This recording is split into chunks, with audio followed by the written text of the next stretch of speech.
This picture is on dating, the etiquette of dating. We are going to follow some of these students as they go on a date and see if their manners have anything to do with their fun. Everyone thinks that his own manners are all right, even if they aren't perfect, and that being correct only helps to spoil fun. Let us compare what these students do and don't do with what we think is right.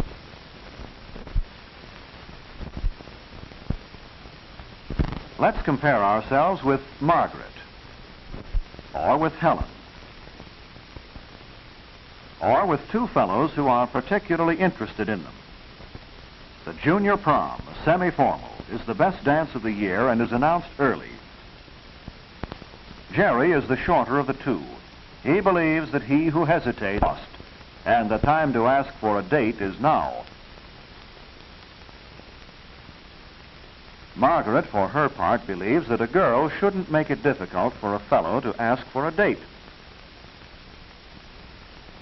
Fear of not being asked, or fear of being refused, can ruin our social lives if we let them. How do you act? Natural, at ease, graciously? Or are you shy? Like Frank, do you blurt out invitations? Actually, Helen is glad to receive the invitation, and Frank is surprised.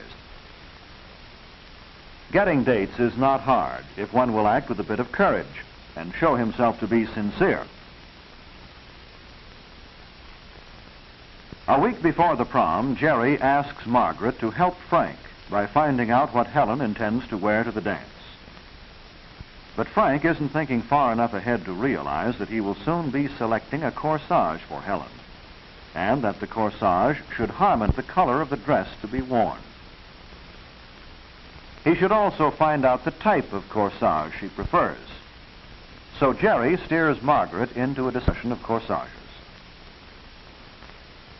She recalls the ones she likes best: gardenias, spring flowers, an orchid once, camellias. She and Jerry have been dating for a long while. She appreciates the good taste he has shown in choosing flowers that suited her dress and complexion. The wearing of flowers on the wrist, the shoulder, or in the hair is a matter of preference.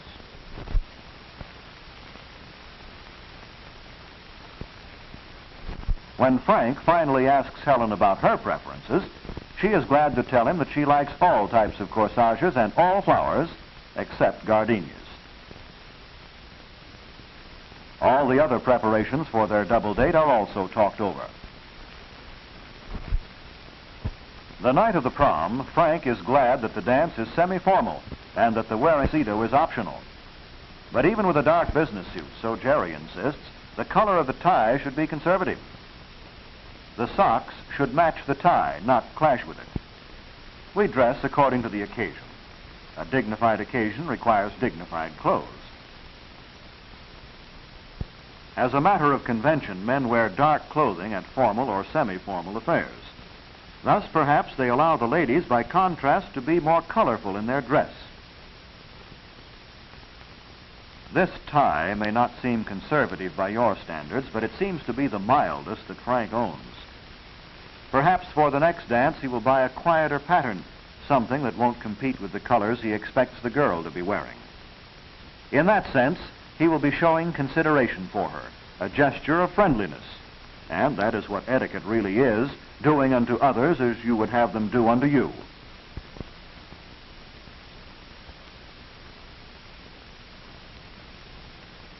Correctness in dress, like other matters of etiquette, is something which has to be learned.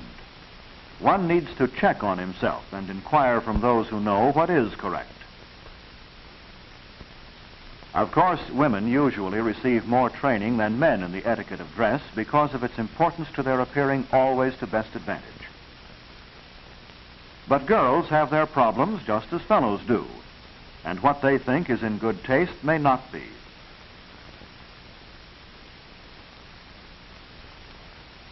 Naturally, everyone thinks that what he or she likes should be considered correct. But most girls are inclined to overdress. Even the word of parents is not always accepted.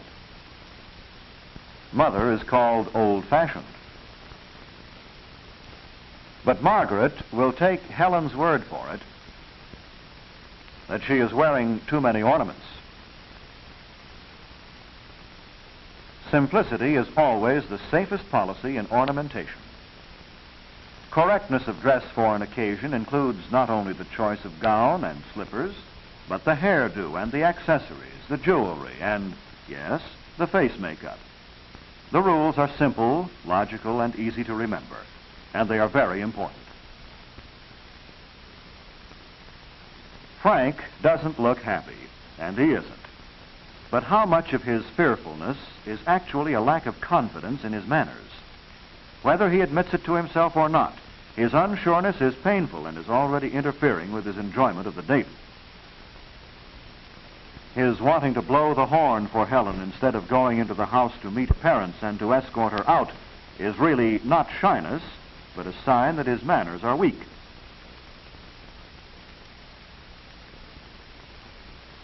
He hasn't taken the trouble to learn how to meet people easily.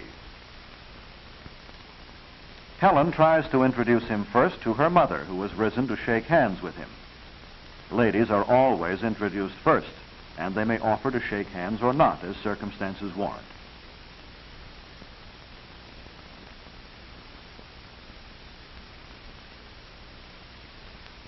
Frank forgot that he should present the corsage to Helen at home, so that she may put it on there if she prefers, rather than carrying it to the dance. Notice that Jerry acknowledges the introduction to Helen's mother with a nod, since she elected to remain seated and did not offer to shake hands. Frank shouldn't open the corsage box, but allow Helen that pleasure.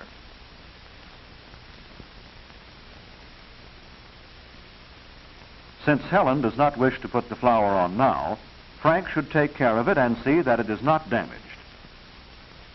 But give him credit for assisting Helen with her wrap. Helen's parents are glad to have met the boys with whom she is going out. And on the boys' part, meeting the parents is a minimal courtesy as well as a pleasure. Good manners never interfere with fun.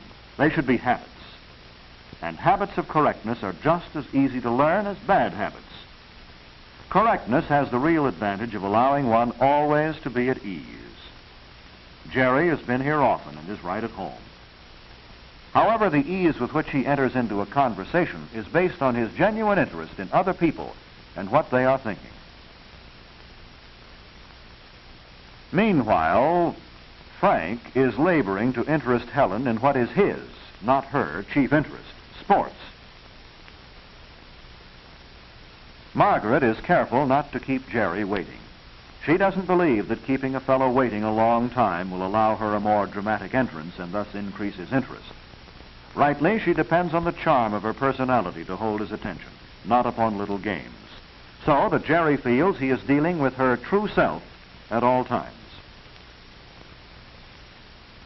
The phone call is from one of those fellows who wait until the very last minute to try making a date. Jerry can laugh at his would-be competitor. Margaret is gracious, of course, but brief. There is no excuse for last-minute requests for a date. No girl is flattered at the idea that she hadn't already received an invitation. Besides, a lot of the fun in dating is in the anticipation. And right now, they are well along in their fun. But Frank and Margaret have problems with conversation. Margaret has tried to talk about the dates she has had with other fellows. She meant only to be entertaining, but such topics irritate rather than interest. Perhaps, she and Frank hope, the dance will furnish better topics. Now they have arrived, and all the fun they hoped for lies ahead.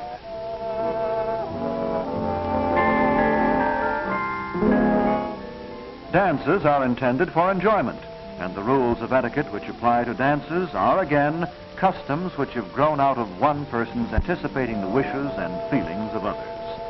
A gentleman doesn't dash off just because he sees a friend and wants to say hello. He waits as his lady removes her wrap.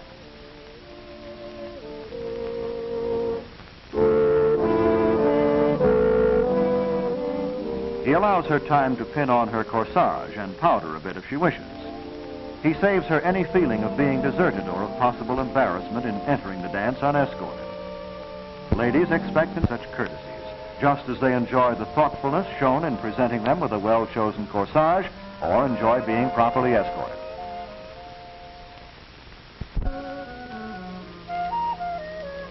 In meeting their hosts and hostesses, Margaret isn't always as aware as she should be of Jerry's attempts to escort her smoothly.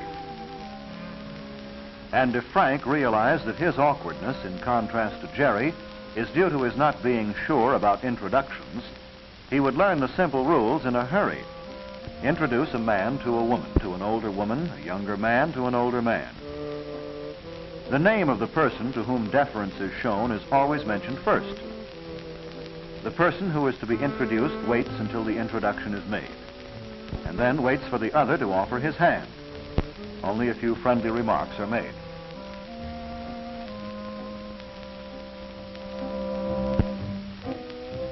After greeting the sponsors, the first thing that Jerry sees to is that they select a rendezvous so that they will have a definite place during the evening for meeting after dances. Then they begin filling in their dance programs. When programs are filled out in advance, and then one or two couples don't attend after having exchanged dances, the programs are left with gaps that are hard to fill. So it is perhaps to wait until dances can be exchanged, friends who are present.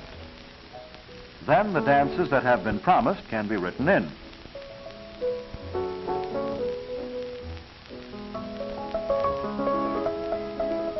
The purpose of the program is not to exclude others, but the opposite, to plan for exchanging as many dances as possible. In that way, everyone dances with his friends and makes new friends. It is not a mark of affection for a couple to try dancing the entire evening by themselves. For after a while, they tire of their exclusiveness, and then each one fears to hurt the other's feelings by wanting to dance with someone else. It is customary, though, for a couple to reserve for themselves the first and last dance. Frank forgets it and has to be straightened out. But now that they have gotten to dancing, let's hope that their troubles are over and that the evening will work out the way they have hoped. However, let us watch to see if their enjoyment depends in part at least on their manners.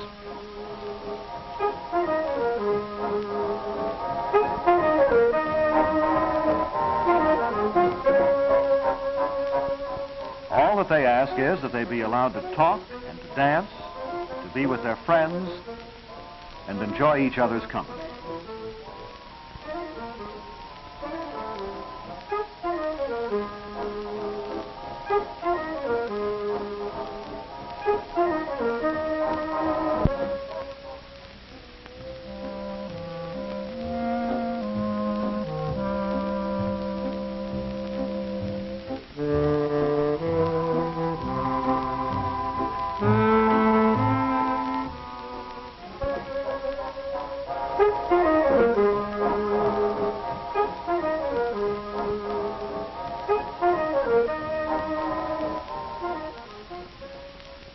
Frank, relax, be natural, talk.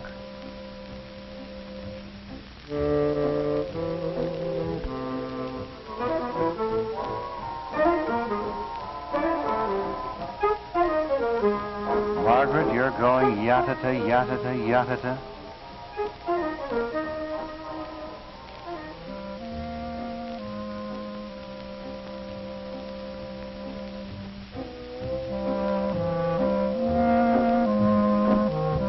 No, Frank, hold the cup yourself as you fill it, then present it.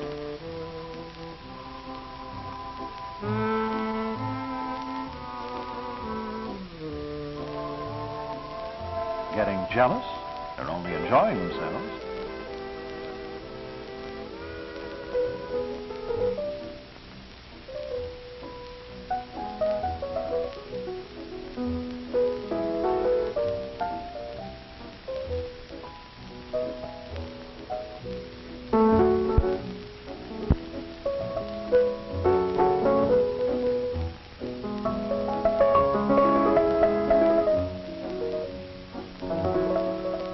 Keep trying, Frank. Be sensible, Margaret.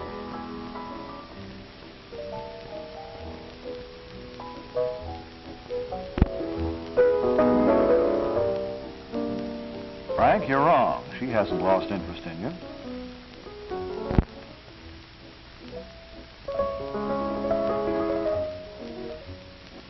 It's foolish to be jealous.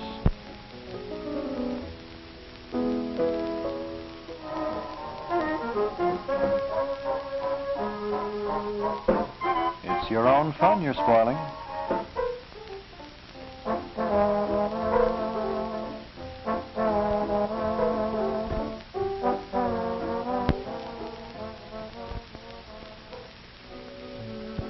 As the dance is drawing to a close, and it is time to say goodnight to the sponsors, everyone seems to have had a good time, except Frank.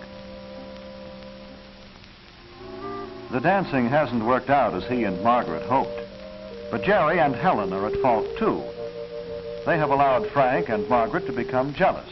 Of course, they aren't justified.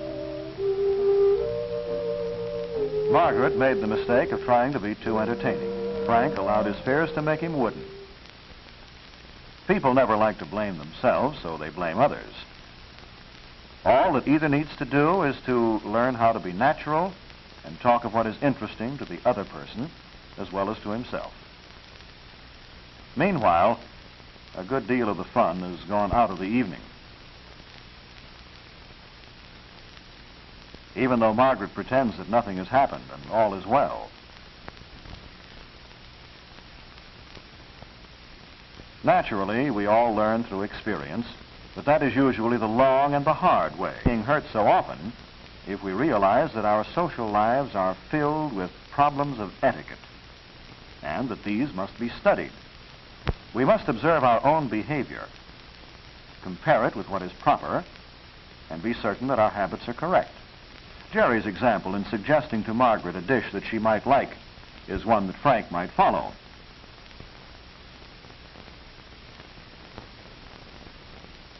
As he finally realizes, since it tells Helen in a nice way how much he can afford to spend. This saves embarrassment all around. At last, Jerry is becoming aware that Frank and Margaret are not having a good time. He doesn't ignore the situation, but brings the problem out into the open. Margaret and Frank are forced to admit their own foolishness. After all, Helen and Jerry had simply been at ease during the dance and enjoyed themselves. They hadn't been any the less interested in their partners. There was absolutely no reason for jealousy. You notice that Frank is becoming more alert. He orders for Helen correctly. And maybe we can that he has decided to turn over a new leaf. This way is more fun.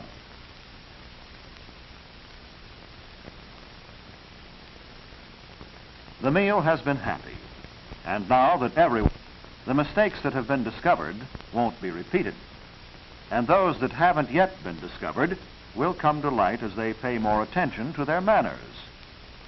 But already they have learned some valuable lessons, Frank particularly. He has learned to begin with that he shouldn't let his fears stop him from asking for the date in the first place, and that he should ask right away, not fret about it. He is glad now that he learned a little more about selecting a corsage and about how he should dress.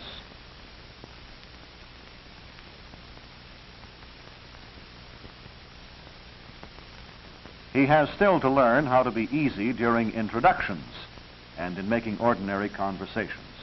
But you saw that he was quick to pay the bill, including a 10% tip, and that he found it pleasant to help Helen with her wrap. On the way home, there are no problems. They are happy in knowing that this is just the beginning of happy times ahead. Jerry not only sees Margaret home, but opens the door for her. And then, well, they've been going steady for some time now, and there are some customs that are very enjoyable. But now Frank has a new problem. Should he try on a first date? He makes certain that he helps Helen from the car correctly. She waited properly for him to come around the car. He sees her to her door and thanks her for having gone out with him.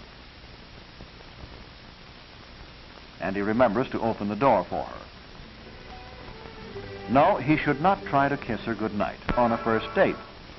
But he does ask her for another date soon.